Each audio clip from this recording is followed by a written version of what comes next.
예, 반갑습니다. 예, 오종혁 국어생입니다. 자, 오늘은 숙향전에 대해서 공부를 할게요. 자, 이화정기라고도 불리는 조선 시대의 소설입니다. 그래서 국문본과 한문본이 모두 전하고요. 예, 천상에서 죄를 지어서 적강하게 되는 두 선인이 지상에서 인간으로 환생한 다음 온갖 시련을 극복하고 천생연분으로 다시 결연을 맺고 천상계로 복귀하는 것이 주된 내용입니다. 그래서 이 천상과 지상, 그렇죠? 이중적인 세계가 나온다는 거에 주목을 하시면 좋겠습니다. 자, 그럼 내용을 들어가겠습니다. 첫 번째 내용에서는요, 한탄하는 숙향을 선녀가 위로하는 그런 장면입니다. 보세요. 숙향이 선녀들에게 말하기를. 그럼 인물이 나왔죠. 그러니까 숙향이라는 인물, 선녀라는 인물, 이 두 인물들에 대해서 기준점을 갖고 이제 대화를 잘 확인하셔야 됩니다. 천상에서 내가 숙향이가 저지른 죄가 있다. 그러니까 그 대죄를 지었다. 사실은 이제 그 하늘나라에서 월궁 소아로서 이제 숙향이가 있었고요. 태을이라는 남자와 글을 지어 창화하고 어련단을 훔쳐서 태을을 준 죄가 커다. 그래서 이제 결국은 천상에서 지상으로 쫓겨납니다. 그러니까 요까지는 몰라도 좋지만 일단 궁금하실 것 같아서 한번 언급을 해봤습니다. 그러나 내가 인간 세상에서 겪은 고초 가운데, 그러니까 이제 천상에서 죄를 지어서 인간 세상에 내려왔는데 숙향이가 고초를 지금 겪는다고 하죠. 그러니까 그러한 고통 가운데 부모와 헤어진 일, 그러니까 이제 지상에서 이제 부모와 헤어졌네요. 그리고 장승상 댁에서 악명을 입은 일. 그러니까 악명이라는 건요, 이제 여러분 루머 아시죠? 예, 소문, 악성 루머 그러잖아요. 이러한 그 일을 입은 일은 그죠? 불명예죠, 불명예. 더욱 망극하다, 굉장히 슬프다, 뭐 이런 얘기입니다. 망극지통, 천분지통 이런 말도 씁니다, 한자로. 차라리 죽어서 모르고자 하노라. 그러니까 이제 이 숙향의 이 어떤 정서가 좀 드러났는데 결국 뭐다 인간 세상에서 이 겪은 가운데 부모와 헤어지고 장상댁에서 악명을 입은 일이 슬프기 때문에 자살을 결심하는 그런 상황입니다. 자살을 하고 싶다는데, 자, 여기서 이제 적강 모티브가 드러난 거고요. 천상에서 지은 죄로 지상으로 유배해 오는 것이 적강 모티브입니다, 여러분. 고전 시가라든가 고전 소설에 많이 나옵니다, 여러분. 그렇게 말하니 그 선녀가 이제 선녀들 중에 이제 선녀가 있겠죠. 선녀가 공손하게 대답했다. 천상에서 사실 부리던 시녀입니다. 사실 이 선녀가. 자, 그것은 앞에서 이야기한 천상의 죄와 악명을 입은 일을 얘기하겠죠. 조금도 염려하지 마세요. 그 모든 것이 이미 천상에서 마련하신, 그러니까 이제 천상의 죄와 악명을 입은 일이 이미 계획된 거다. 천상에서 이미 필연적으로 운명적으로 계획된 일이다 이겁니다. 그러니까 다시 고칠 길이 없습니다. 그러니 낭자의 부모도 전생에 지은 죄로, 그러니까 이제 낭자의 부모, 즉 숙향의 부모도 이제 그렇다는 얘기네요. 역시 전생에 지은 죄로 낭자를 잃고 간장을 썩이며 마음이 몹시 상하다. 응? 그리고 고행을 겪게 한 것이니, 그쵸? 어찌 한탄하리요. 그러니까 이제 위로하는 장면입니다. 그쵸? 장상댁에서 10년만 머물도록 정한 것이다. 누가? 예, 운명이, 그쵸? 천상에서 이렇게 하게끔 정한 거다. 그쵸? 천상에서 죄를 짓고 내려왔기 때문에 그것도 한탄할 일이 아니옵니다. 그러니까 벗어날 일이 없다. 운명이기 때문에 벗어나려고 노력을 안 해도 된다는 얘기죠. 그래서 선녀의 위로를 지금 하는 거고요. 부모와 동일한 천상계의 제과와 천상의 운명적인 수행임을 근거로 선녀는 말하고 있습니다. 말하기 방식도 꼭 기억하셔야 돼요. 또한 항하, 즉 달 속에 있는 선녀를 이제 항하라고 합니다. 새로운 인물이죠. 항하께서 사향이 낭자를 모함한 것. 그러니까 이제 사향이란 인물이 나오는데요. 이 낭자를 모함했다. 이 낭자는 숙향이가 되는 거죠. 이 장승상 댁에서 악명을 입게 된 원인이 되는 거죠. 그래서 이미 상제께 아뢰어 벼락을 치게 했다. 천벌을 받았네요, 사향이. 그래서 장승상 부부와 모든 종들도 다 낭자가 억울한 처지인 줄 알고 있다. 그러니까 누명이 벗겨졌습니다. 그렇죠? 그리하여 승상께서 종을 이 물가에 보내어 낭자를 찾아 모셔오도록 명했으나 종이 낭자를 못 찾고 돌아갔으니 그것도 염려하지 마세요. 그러나 앞으로도 두 번이나 죽을 액이 남았으니 낭자께서 부디 조심하세요라고 예, 친절하게 아주 자세히 이야기해 주네요. 예, 그죠? 예, 시비가 자 여기서는 이제 시비가 아니라 선녀라고 나왔네. 선녀 그죠? 예, 무슨 액이 또 있을까? 그죠? 예.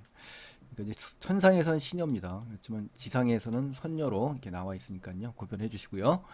갈대밭에서 화재를 만나 죽을 위기죠. 첫 번째 위기가 이제 불타 죽을 수 있다. 또 낙양 옥중에 가서 곤욕을 친다죠. 그죠? 옥중 화를 입게 될 수 있다. 이겁니다. 그래서 두 번의 지금 죽을 운명을 지금 갖고 있다는 겁니다. 세 번 중에 이제 첫 번째는 이제 지나갔고요. 그렇죠? 두 번째, 세 번째에 첩첩산중에 이 고초를 겪어야 될 이 위기를 넘겨야 된다는 얘기네요. 그렇죠? 그런 다음에야 태을선군을 만나. 그렇죠? 예. 새로운 인물 나왔죠? 예, 영화를 누릴 일이니 부귀 영화를 누릴 일이니 너무 염려하지 마세요라고 예, 이해를 시키면서 어떻습니까? 위로해주는 말하기를 하고 있습니다. 지금 선녀가 자 한번 정리해 볼까요? 환탄하는 숙향을 선녀가 위로하는 거죠. 숙향이는 선녀들에게 이제 환탄하면서 말합니다. 그렇지만 천상의 죄가 크고 인간 세상에 고초가 있다. 그래서 망극해서 자결을 하고 싶다라고 숙향이가 지금 말을 한 장면입니다. 그래서 선녀는 이제 어떤 말을 하냐면요. 숙향에게 한탄하지 말라며 조목조목 근거를 들어서 그쵸? 공손히 위로하는 장면입니다. 그래서 두 번의 불운을 더 경계해서 태을선군을 만날 것을 알려줍니다. 그래서 천상의 죄와 악명을 입은 일, 거슬 수 없는 천상에서의 의도적으로 벌어진 일이다. 숙향의 부모도 역시 애를 태우고 있다. 그리고 장상댁에서도 10년만 머물도록 정한 것이고 항아는 사양의 모함을 알고 상제께 말을 내서 천벌을 받았습니다. 이 사양이 또 장승상 부부와 모든 종들이 낭자를 지금 찾고 있죠. 억울함을 알게 된 겁니다. 모든 사람들이 사양이는요 장상 때 여종입니다. 사실 이거는 이제 참고로 알아두시기 바랍니다. 성품이 매우 간악하고요. 승상 부부의 사랑을 한 몸에 받아서 집안일을 돕는 숙향을 시기합니다. 그리고 장부인의 금봉채와 장도를 숨기고 숙향을 도적으로 모함해서 쫓아냅니다. 그리고요 옥황상제의 명을 받아서 하늘에서 내려온 승려가 벼락을 때려 죽이게 되죠. 그렇죠? 예. 자 이러한 상황입니다. 첫 번째 내용이. 자, 두 번째 내용 가겠습니다. 선녀가 이제 운명론적 현실을 언급하면서 선군을 만나야 함을 강조합니다. 아셨죠? 예. 숙향이 탄식하며 말하기를 이미 지나간 고행도 생각하면 천지가 만극한데 이제 남은 두 액, 그쵸? 어떻게 견디리요? 암담한 상황입니다. 첩첩산중이라는 한자로 정리할 수가 있겠네요. 장승상 부인이 나를 지극히 사랑하시고 또 내게 잘못이 없다는 것을 아신다고 하니 다시 그리 가서 두 액을 면할까 하노라. 자, 이거 한자로 암중모색이라고 하는데요. 확실한 방법을 모른 채 일의 실마리를 찾으려고 하는 숙향의 태도가 드러납니다. 그래서 그 선녀가 이제 웃으면서 말합니다. 이 웃음의 의도 아시겠죠? 예. 그러니까 이렇게 말을 해봤자 결국 뭐다? 다 부질없는 짓이다. 그러니까 안심하고 기다리기만 해라. 이런 얘기를 하는 그런 생각을 하면서 지금 말을 하는 것 같아요. 그렇죠? 여유롭게. 하늘이 벌써 정하신 일이기 때문에 그렇죠? 낭자 마음대로 할 수 없습니다라고 운명론적인 그 세계관이 드러나 있고요. 이제 낭자께서는 비록 돌로 만든 갓을 쓰고 무쇠두몽이라는 거요. 큰 가마나 독을 두몽이라고 하거든요. 그런 곳에 들어가는 액일지라도 어찌 그 액을 면할 수 있겠느냐, 그렇죠? 그러니까 결국 자기 운명에서 벗어날 수 없다라는 이야기를 하는 겁니다. 자, 장승상 댁과의 인연은 10년밖에 없다. 그러니까 거기 계시면 이제 태을선군이 사는 곳과 3,360올이나 떨어졌다. 그죠? 예. 10년의 인연이 있으니까 기다리기만 해라 이거죠. 그리고 또 거기 계시면 태을선군이 또 멀리 떨어져 있기 때문에 선군을 쉽게 만날 수 없답니다. 그죠? 이게 장상 부인한테 숙향이 간다고 하니까 지금 이렇게 이야기하는 겁니다. 또한 선군이 아니면 낭자의 힘으로 결코 부모님을 다시 만나지 못합니다. 라는 새로운 정보를 지금 알려줬네요. 그렇죠?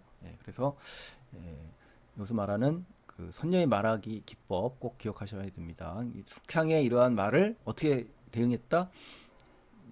두 가지. 첫 번째, 그 다음에 두 번째, 그리고 세 번째. 그렇죠? 이러한 근거로 반박을 하고 있습니다. 그러면서 설득을 하고 있는 거예요. 자, 선녀가 이제 어떻습니까? 운명론적 현실을 언급하면서 선군을 만나야 함을 강조하는 거죠. 숙향은 단식하며 불운을 면할 방안을 말하죠. 그죠? 말하죠. 그래서 장승상댁으로 가고자 합니다. 그렇죠? 예, 사랑도 받았고 과거가 없다는 게 인정이 됐으니까 이렇게 해서 그렇지만 선녀는 이제 웃으면서 하늘이 정한 일이니까 벗어날 수 없다라고 여유롭게 지금 말을 하는 장면이에요. 그래서 해결 방안이 아니다 이거죠. 이것이 장상댁 인연은 10년만 머물도록 정한 것이니까 참아라 이거죠. 그리고 태일선군이 사는 곳과 거리가 멀리 떨어져서 글로 간다 하더라도 예, 벗어날 길이 없다 이거죠. 그렇죠? 빠져나올 방법이 없는 거죠. 또 태일선군은 유일한 부모님 구원자이기 때문에 예, 더 그렇죠. 예. 자 그런 이유로 예, 선녀가 숙향에게 예, 설득을 하는 장면입니다. 숙향이 이제 두 가지 궁금증을 이제 해소합니다. 자 보세요. 숙향이 그 말 듣고 또 탄식하죠. 자 묻습니다. 선군이 인간 세상에 왔다고 하는데 이름이 뭐라고 하냐 하니 선녀가 대답했다. 예전에 항아 말씀을 듣자오니 자 그러니까 항아의 말을 듣고 전달하는 거예요. 원래 아는 게 아니라 그래서 선녀는 이야기합니다. 그 선군이 이름은 선이요 자는 태을입니다. 낙양 땅 이위공의 아들이 되어 천하의 부귀공명을 누리고 계십니다. 라는 대답을 했어요. 그러니까 이제 태을이라는 것은 이제 태을선도 되고 이름이 선군도 되고 그죠? 이위공의 아들도 되고 그쵸? 이선도 되고 뭐 이렇게 이름이 자유자재로 바뀔 수가 있으니까 정리를 잘 하셔야 돼요. 똑같은 일로 죄를 지어 똑같다는 거는 천상에서 숙향이와 선군이 똑같은 죄를 지었는데 왜 나만 인간 세상에 기양 왔다고 했는데 왜 나만 이렇게 고생을 하게 되고 어떻습니까? 선군은 왜 이렇게 부귀공명을 지니고 있느냐 대조를 이야기하면서 대조를 통해서 자기의 억울한 상황을 지금 제시한 겁니다. 그래서 선군은 호화롭게 지낼 수 있단 말이라는 거예요. 자신의 처지와 다른 인물과의 대비를 통해서 한탄하는 말하기 방식이죠. 그렇죠? 이렇게 인물의 말하기 방식과 의도를 정확하게 캐치하셔야 됩니다, 여러분. 자, 천상에 계실 때 낭자께서 먼저 선군을 희롱했기에 낭자의 죄가 무겁다. 첫 번째 이유 제시하죠. 또 선군은 상제께서 가장 사랑하시어 잠시도 곁을 떠나지 못하게 했으나 항하께서 선군도 벌을 줘야 한다고 요청한 까닭에 마지못해서 인간 세상에 귀양 보냈다. 그렇죠? 이러한 이유로 결국은 차이가 나는 거네요. 그렇죠? 그러나 상제께서도 선군을 너무 사랑하시어 인간 세상에 부귀영화를 누리게 했나이다. 그렇죠? 차마 보내지 않으려 했는데 가게 되니까 예, 결국은 예, 부귀영화까지 예, 함께 주면서 지금 어떻습니까? 지상으로 내려보낸 겁니다. 그래서 죄의 경중, 가볍고 무거움을 언급하면서 선군의 호화로운 생활을 할 수 있게 된 이유를 들어 예, 선녀는 예, 숙향에게 대답하는 말하기 방식을 취하고 있다는 거 꼭 확인하시기 바랍니다. 자 정리할까요? 숙향이 이제 두 가지 질문이 했었죠. 탄식하며 선녀에게 선군의 이름을 질문했어요. 그렇죠? 선군의 이름을 물었고 또 왜 같은 공범인데 나만 처지가 다르냐 이렇게 물어본 거예요. 선녀는 뭐라 그래요? 과거 항아의 말을 들은 경험으로 지금 대답을 한 겁니다. 아셨죠? 중요합니다. 이런 말하기 방식과 말하기 방식의 어떤 그 과정 이런 것들. 이름은 선, 자는 태을, 낙양 땅 이위공의 아들이다. 그러니까 이선이 될 수 있고 태을 선군이 될 수 있고 태을이 될 수 있고 그냥 선이라고 할 수도 있고 위공의 자다고 할 수도 있고 그렇죠? 이렇게 다양하게 이름이 변신할 수 있으니까 이러한 정보가 나올 때는 이렇게 성과 또 어떻습니까? 직명이라든가 이런 신분 이런 것들로 같이 연결해서 꼭 기억하시기 바랍니다. 자, 두 사람의 죄의 경중을 비교했어요. 그래서 선군에 대한 상제의 지극한 사랑이 있었고 선군에게도 벌을 내리라는 항아의 요청이 있었고 속세의 부귀영화 향유할 수 있도록 옥황께서 이렇게 상제께서 이렇게 정했다. 이렇게 해서 이 네 가지 측면을 얘기하면서 그렇죠? 대답을 하는 겁니다. 그래서 이 선녀의 말하기 방식이 훨씬 더 중요한 것 같아요. 전체적으로 볼 때. 자, 중략 이후 한번 볼까요? 중략 줄거입니다. 숙향은 이제 온갖 시련을 겪었습니다. 간난신고, 산전수전, 그죠? 우여곡절, 뭐 이러한 한자 성어가 지금 떠올라서 적었는데요. 일단 여러분 알아두시면 좋겠습니다. 이선을 만났어요. 이선으로 이름이 바뀌었죠? 태을선군이에요. 부부의 인연을 맺습니다. 드디어 결혼을 하나요? 이후 황태후가 병이 났습니다. 황태후가 병이 들자 병부상서 이선, 이선이 이제 병부상서로 갔기 때문에 이상서라는 이름으로 또 나올 수도 있는 거니까요. 이렇게 정리를 하셔야 돼요. 선약을 구하기 위해 떠납니다. 선약이라는 것은 어떤 약이냐면 먹으면 죽지 않고 오래도록 산다는 그렇죠? 신선이 만든 약이 선약입니다. 그래서 영약이라고도 하고 특효약이라고도 합니다. 자, 그래서 이제 중약의 줄거리 숙향의 고진감래라고 정리를 해봤습니다. 온갖 시련을 거쳐 이선과 혼인하게 되는 그렇죠? 고생 끝에 낙이 왔다라는 뜻입니다. 자, 이선은 이제 황태후를 위해서 선약을 구하러 떠나는 장면이에요. 그래서 이선이라는 인물은 태을선군 됐고 태을선 위공의 자까지 이 중작 전에 나왔었는데 여기 추가로 병부상서, 그렇죠?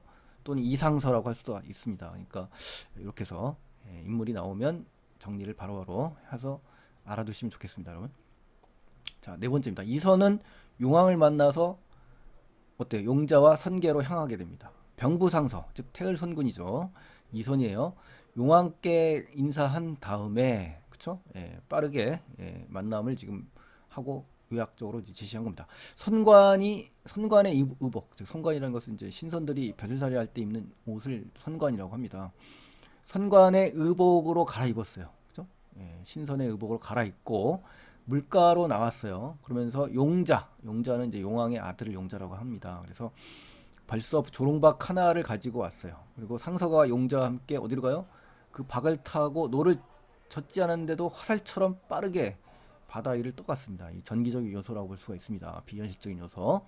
얼마쯤 가다가 용자가 이제 상서에게 이제 말을 했습니다. 뭐라고 말했냐면, 저 혼자 가면 아무데도 걸릴 것이 없이 쉽게 갈 수 있지만 여러 신령들이 지키고 있어요. 어디에서? 물가, 즉 바다죠, 바다. 때문에 인간 세상, 즉 태을선군을 지적하는 겁니다. 그래서 마음대로 선계에 들어갈 수 없습니다. 그렇죠? 지금 상공께서, 자, 상공이라는 이름으로 또 바뀌었어요. 재상이라는 건데 태을선군, 상공, 상서, 상공. 그러니까 이선을 얘기한 겁니다. 인간 세상에 내려와 진객이 되었사오니, 그렇죠? 천상에서 이제 지상으로 내려왔으니까 태을선군을 얘기하는 겁니다. 이 진객은 이 속세 진짜입니다, 여러분. 어디를 가든 제가 용자를 얘기하는 겁니다. 하라는 대로만 하세요. 주의사항을 지금 제시한 겁니다. 가는 곳마다 용왕께서 주신 공문을 보여주고 가겠나이다. 그렇죠? 시키는 대로 따라와라 이거죠. 그 공문이 필요한 이유는 바로 누구 때문에? 진객, 즉 태을선군 때문에 그렇죠. 혼자 가면 걸릴 것도 없고 편하게 이제 왔다 갔다 하는데 속인을 데려가다 보니까 공문이 필요하다는 얘기죠. 이에 상서가 묻기를, 당연히 궁금하겠죠. 수궁에서 용궁이 으뜸인데 바로 수로로 가면 시을터인데, 용왕이 으뜸인데 어찌하여 번거롭게 육지에 있는 나라들 거쳐 가느냐, 뭐 이렇게 이야기를 한 겁니다. 그러니까 왜 수로로 가면 되는데 왜 육로로 가냐, 뭐 이런 얘기죠. 그렇죠? 또 수궁에선 용왕이 으뜸이다. 그렇죠? 그러면은 여기서 이선이 궁금한 점을 지금 물은 거죠. 근데 용자가 이제 대답을 합니다. 그렇죠? 수로로 곧장 가면 얼마나 좋겠습니까만, 상제께서 그것을 아시게 되면 용궁에 큰 변이 일어나고, 첫 번째 이유죠. 각 지경, 각 경계, 그렇죠? 각 구역을 얘기하는 거. 이 맡은 신령들에게도 좋지 않은 일이 생긴다. 그렇죠? 불행이 온다인 거죠. 번거롭더라도 여러 나라를 지나면서 공문을 보여주고 가야만 합니다. 육로를 거쳐 가야만은 두 가지 이유를 지금 제시하는 말하기 방식을 지금 취하고 있습니다. 자, 이렇게 해서 지금 여기까지만 보더라도 거의 인물의 질문과 대답 위주의 그러한 말하기 방식이 지금 계속 이어지고 있는 것 같아요. 자, 네 번째 페이지 가겠습니다. 그리고 네 번째 정리하시고 다섯 번째 내용 들어갈게요. 네 번째에서 끊어지는 거는 이선은 용왕을 만나는 뒤 용자와 선계로 지금 향하는 장면이에요. 용왕을 만나고 용자와 함께 떠납니다. 그래서 병부상서라는 이름으로 이선이 바뀌고요. 용왕께 인사하고 용자와 함께 박을 타고 바다로 가요. 그래서 주의사항을 알려줍니다, 용자가. 그리고 병부상서 이선의 궁금증과 그에 대한 이유, 그죠? 수로로 가면 되는데 왜 육로를 꼭 경유해야 하는지 의아해합니다. 그렇지만 용자는 뭐라고 그래 얘기해요? 상제가 노발대발한다. 화가 날 터이니까 각지경의 신령들이 또 재앙을 입을 수가 있기 때문에, 그렇죠? 용왕의 준 공문 제시의 필요성 두 가지를 지금 이야기하는 겁니다. 자, 또 이름이 바뀌었습니다. 상공이 추가가 됐어요. 상공, 그렇죠? 참고로 이 남의 용자입니다. 그래서 이 용자는 남의 용자고요. 남해에 있는 용의 아들인 거죠. 동해 용자도 있습니다. 그러니까 남해 용왕의 아들로 이선과 함께 선계약을 구하기에 동행하는 인물이 남해 용자고요. 높은 산을 오르지 못할 때는 또 황룡으로도 변하는 그런 신비한 능력을 지닌 그런 용의 아들입니다. 그래서 이선을 태우기도 하고 선계약을 구한 뒤에 황궁까지 데려다주는 그러한 인물로 나옵니다. 아셨죠? 도움이죠, 도움이. 자, 그 다음에 이제 다섯 번째 내용 가겠습니다. 복례산을 가려고 각국을 경유하며 왕에게 공문 날인을 이제 받으려고 합니다. 자, 보세요. 상서와 용자가 한 나라에 이르렀다. 근데 그 나라 이름은 회해국이다. 회해국이 이제 아라비아라는 뜻입니다. 아라비아. 그렇죠? 그곳 사람들은 똑바로 걷지 못하고 개처럼 옆으로 다녔으며 왕의 이름은 경성이다. 그러니까 회해국과 경성은 좀 기억을 하셔야 돼요. 용자가 물가에 배를 대고 혼자 들어가 왕에게 공문을 드리니, 자, 혼자 들어갔다는 거. 이렇게 세부적인 정보가 시험에 출제될 수가 있어요. 그래서 요즘에는 이 시험 경향이 이렇게 그 대충 읽어갖고는 답을 찾기 어려운 부분이 많이 있으니까요. 이렇게 혼자 갔냐 아니면 여럿이 갔느냐, 같이 들어갔냐, 뭐 이런 거, 이런 것들이 좀 중요하다 해서 제가 색깔을 다르게 칠했습니다. 왕에게 공문을 드리니 왕이 공문을 보고 물었다. 뭐 함께 가는 사람이 태을성이냐라고 묻는 거죠. 그러니까 혼자 들어갔으니까 현재 태을성은 없는 겁니다. 용자가 대답하기를 이제 예스라고 하겠죠. 하니 왕이 공문을 즉시 날인해 줬어요. 즉시. 그리고 용자에게 돌려주고 왕이 용자와 함께 물가로 나왔어요. 그렇죠? 상사에게 반갑게 인사를 했으나 상서는 누군지 모르는 거죠. 소개를 안 받았나 봐요. 그렇죠? 그 경성이라는 사람이 누구인지 몰라서 그냥 단지 공경하기만 하더라. 이런 뜻입니다. 용자께서 이제 용자가 왕에게 하직 인사를 올린 뒤에 어떻게 됐어요? 상서를 모시고 또 한 나라, 다른 나라에 갑니다. 한밀국입니다. 한밀국.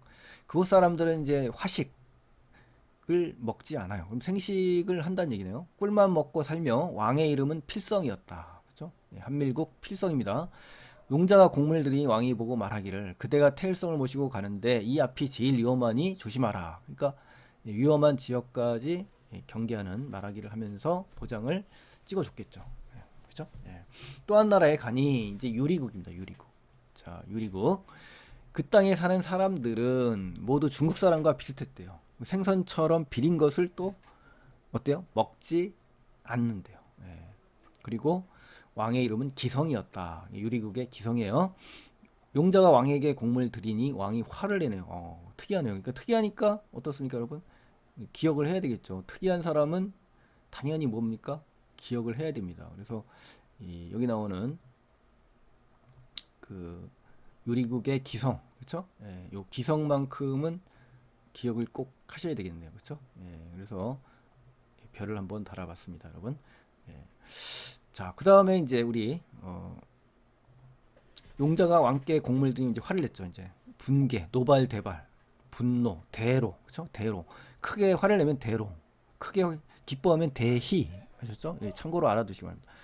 기뻐하면 대희, 대로 크게 화를 냈어요. 크게 놀라면 대경. 이런 게 고전소설에 많이 나오니까요. 참고하시기 바랍니다. 선계는 인간 세상과 다른데 어떻게 진객이 마음대로 이곳에 들어오느냐 하고 공문을 본 척도 하지 않았다. 그러니까 굉장히 화가 났네요. 그렇죠? 용자가 사정을 하는 겁니다. 간청하며 말하기를 태을성이 인간 세상에 내려와 중국의 병부상서가 되었는데 황제의 명을 받들어 복례산의 개헌초 온 목적이 나왔죠. 선약을 얻으러 가다가 우리 용궁에 왔나이다. 그렇죠? 여기는 이제 남해 용궁입니다. 남해 용궁. 즉 남해 용자가 있는 용궁을 얘기하는 겁니다. 그리하여 소자가 남해 용자죠. 그러니까 남해 용궁의 아들 소자를 얘기하는 겁니다. 가는 길이니 저의 낯을 저의 체면을 생각해서 허락해 주소서. 하니 왕이 말하기를 이번엔 통과시켜 주겠지만 다시는 분수에 넘치는 하지 말라 하고 공문을 돌려줬습니다. 가장 까다로운 왕이네요. 그죠? 뭐다 순순히 허락을 하면 뭐 재미가 없겠습니다만 유리국의 기성, 그런 만큼 더 주의 깊게 보셔야 되겠죠.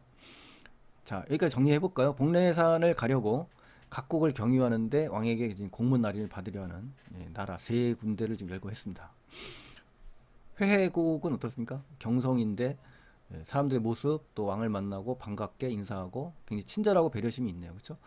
또 상서는 왕의 신분을 몰라서 어리둥절하지만 공손하게 받들었다. 그렇죠? 한밀국의 필성은 어떻습니까? 음식 문화가 나왔어요. 또 왕의 태도, 존칭을 씁니다. 태월성에게. 또 용자에게 특정 장소를 조심하라고 알려주고 있습니다. 특정 장소예요. 자, 그 다음에 유리국의 기성은 어떻습니까? 백성들의 외향적 인상이 중국인과 비슷하다라고 나왔죠. 음식 문화 나왔죠. 왕의 태도 나왔습니다. 노발대발. 또 용자의 태도 어때요? 체면을 봐서 허락을 구하라고 통사정하는 장면이에요. 왕의 태도 변화 어떻습니까? 으름장을 놓았지만 이제 권위적이고 보수적인 태도에서 이번 한 번만 허락한다라고 이야기를 했죠. 자, 그래서 상서와 태을성 새로운 인물 명칭이 나왔으니까요. 추가로 정리를 꼭 하셔야 됩니다. 자, 여기까지 이제 전체 내용이고요. 핵심 정리 가시면 염정 소설, 적강 소설, 하늘에서 지상으로 떨어진 걸 적강이라고 합니다. 영웅 소설, 고전 소설. 자, 고난과 시련의 극복을 통한 운명적 사랑이 성취합니다. 해피엔딩으로 끝나요. 그래서 여러 가지 성격, 도교, 비현실, 우연, 전기, 영웅적, 환상적 이런 거. 중국 송나라 때입니다. 송나라 때. 예. 자, 그 다음에 설상 특징으로 가시면요. 예, 초월적 존재들이 숙향을 돕는 비현실적 상황이 많이 나오고, 애정소설로 분류될 수 있지만 서사구조는 숙향이 고귀한 혈통을 타고 태어나서 고아가 되지만 고난을 극복하고 사랑을 이룬다는 영웅의 일대의 구조를 따르는 특징을 지니고 있어요. 그래서 숙향은 영웅으로서의 능력은 없어요. 그렇지만 여성 주인공이 고난을 겪고 극복하는 과정이 영웅 서사 구조에 따라 전개된다는 거. 예, 이렇게 해서 좀 읽어보시고요. 주로 인물의 대화나 행동을 통해서 사건이 진행되는 간접 제시 위주로 돼 있고, 또 숙향의 과거를 의학적으로 제시하는 점에서는 직접적 제시가 드러납니다. 아셨죠? 예, 이렇게 해서 나머지는 한번 꼭 프린트를 다운로드 받으셔서 읽어보시기 바랍니다. 블로그에 프린트는 항상 올라와 있습니다. 학생용은 올라와 있고요. 교사용은 여러분이 구매를 하셔야 됩니다. 그렇죠? 그러니까 학생용은 받으셔서 이 설명 보고 필기를 좀 하셔야 됩니다. 자, 전체 줄거리나 이 뒤에 부분들은요, 한번 여러분께서 직접 해보시고요. 숙향전 전체적인 내용을 여기서 마무리하겠습니다. 자, 어떻게 도움이 되셨다면 정말 고맙겠네요. 그리고 구독, 좋아요를 눌러주시면 더욱더 고맙겠습니다, 여러분. 자, 감사합니다. 다음 시간에 꼭 뵙겠습니다. 감사합니다.